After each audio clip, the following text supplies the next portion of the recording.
Have you ever taken a selfie and thought, man, I look so ugly in this photo? Well, I have some good news for you. Maybe you aren't ugly. Maybe it's the camera's fault. You see, most phone cameras have what's called a wide-angle lens. It takes photos with a wide field of view, but wide-angle lenses tend to distort objects near the edges of the frame, which causes faces to be stretched and generally not look very nice. We can fix this by taking the stereographic projection of the image, which corrects the edge distortion and makes faces look less stretched. However, this introduces other distortions. It causes the straight lines in the background to become bent. So, ideally, we would want to apply the stereographic projection only to the faces in the image. Then we would have no face distortion or line bending distortions. Our undistortion procedure would go something like this. First, we cover the input image with a regular mesh grid. Then we compute which areas of the image are parts of faces using a segmentation algorithm. Finally, we warp only the mesh points inside the face areas to follow the stereographic projection. Looks pretty good, right? The face is undistorted and the rest of the scene is mostly unaffected. Well, there is a problem.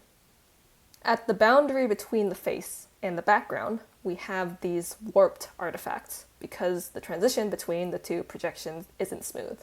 As you can see, these lines on the background have been warped and bent. So we're going to have to do better than this naive mesh warping. What we're going to do is, instead of just setting the face mesh points to the stereographic projections, we're going to optimize the mesh points with respect to three objectives.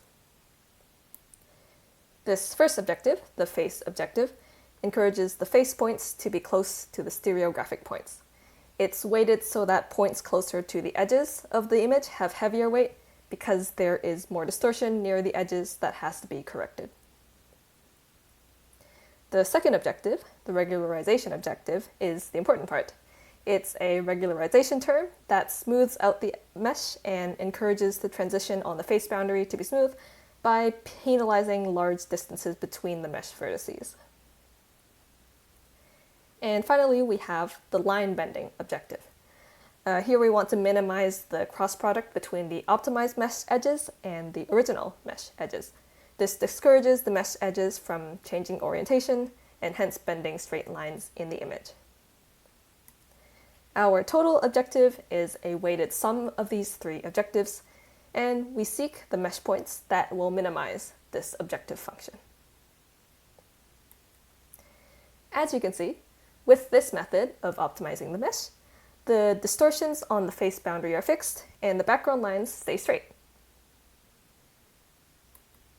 So there we have it. This method can fix facial distortions in wide-angle photos without introducing distortions into the background, and therefore making you look better in selfies. As you can see, our mesh optimization method works better than other commercial methods. For example, Photoshop Perspective Warp can only correct one face at a time. It can fix this lower left face, but stretches the other faces even more. And DxO Viewpoint Volume Deformation suffers from line bending distortions in the background, whereas our method can correct all the faces at once and it doesn't bend the background lines.